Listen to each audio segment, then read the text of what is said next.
Greetings, friends. I am Vitaly Portnikov. Steve Witkoff, the special envoy of the President of the United States, shared the initial results of the negotiations held in Miami between himself, President Trump's son-in-law Jared Kushner, and the Ukrainian delegation.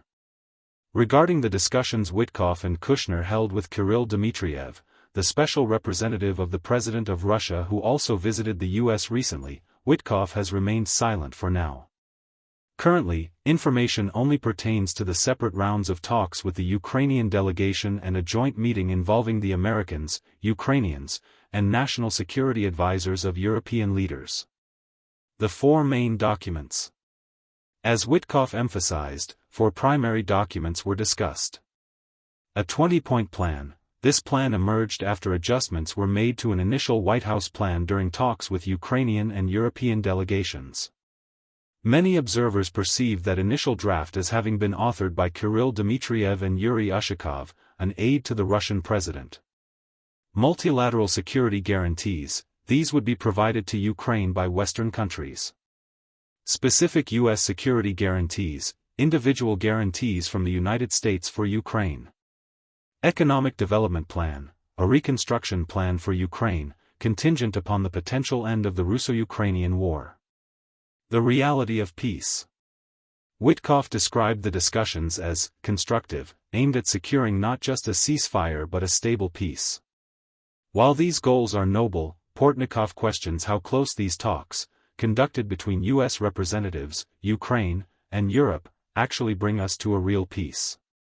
Yuri Ushakov, the aide to the Russian president, noted that while he has some information from Kirill Dmitriev, more details will be available once Dmitriev returns to Moscow on Monday. Only then will Russia formulate its own conditions for continuing the negotiation process. Moscow likely views these negotiations as a way for President Putin to stall for time. Ushakov has already hinted that the changes made to the Trump plan, following talks with Ukraine and Europe, are unlikely to bring the parties closer to a real agreement. Putin's stance.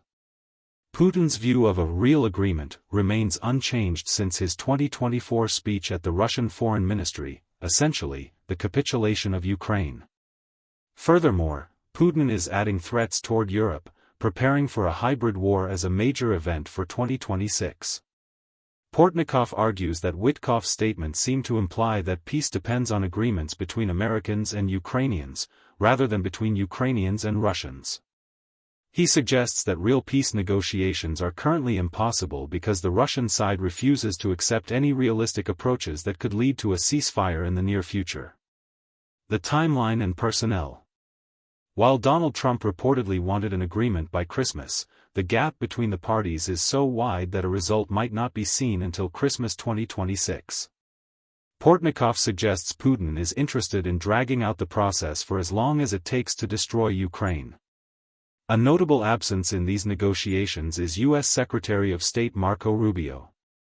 Portnikov speculates that Rubio, an experienced bureaucrat, may be avoiding processes that lack institutional solutions and instead highlight the perceived helplessness of Trump's inner circle.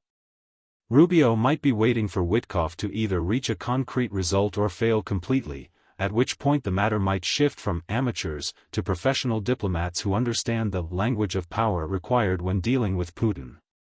Finally, Senator Lindsey Graham has called on Trump to take tougher measures against Russia, specifically regarding the control of Russian oil supplies, as Russia and China continue to find mechanisms to bypass American sanctions.